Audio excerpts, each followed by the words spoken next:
à tous, bonjour Marion. Bonjour.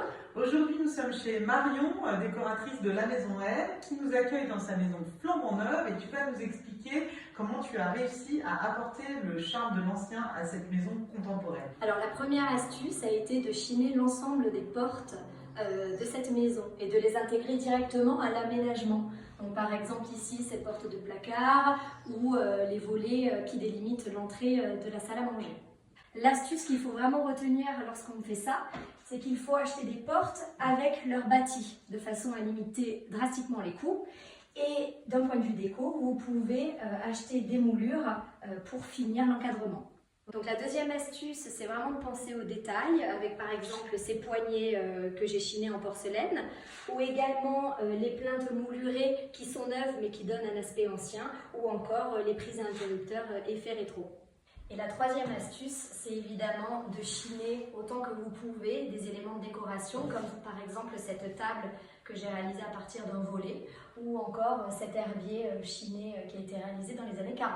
Les radiateurs sont un élément important de la décoration et ici j'ai opté pour un modèle rétro de chez Hudson Reed. On est là dans ta cuisine qui fait cuisine salle à manger et c'est absolument magnifique. Alors dis-nous quelles sont tes inspirations, qu'est-ce que tu as fait pour faire cette cuisine? Alors ici, la cuisine, elle est ouverte sur la salle à manger, donc je voulais vraiment quelque chose d'épuré.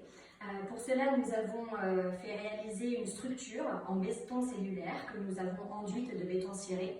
À l'intérieur de cette structure, j'ai intégré des meubles de caisson Ikea, tout simplement, avec des façades qui malheureusement n'existent plus. Je les ai customisés avec des poignées en chêne. J'ai intégré une plaque avec une hotte intégrée. Pour toujours avoir un plan de travail épuré, j'ai intégré en fait toute la zone technique dans ce placard, donc avec plusieurs prises dans lesquelles je cache la cafetière, la bouilloire, etc. Et c'est un placard haut.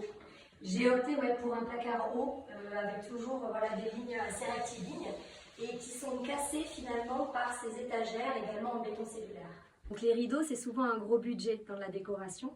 Ici pour le dressing, j'ai acheté tout simplement du tissu au mètre en gaze de coton que j'ai fait installer sur des pinces. Et ensuite ici, c'est tout simplement un drap. Dans la maison, nous avons du parquet partout, mais pour limiter les coûts, nous avons opté pour l'étage des chambres de faire installer du pain maritime qui est du premier prix. On est aux alentours de 12 € le mètre carré et nous l'avons tout simplement fait peindre en blanc. Pour cloisonner la chambre de la salle de bain tout en gardant la luminosité, nous souhaitions installer une verrière. L'astuce pour rester dans un budget limité, c'est de chiner des portes toute hauteur et de les faire installer façon verrière.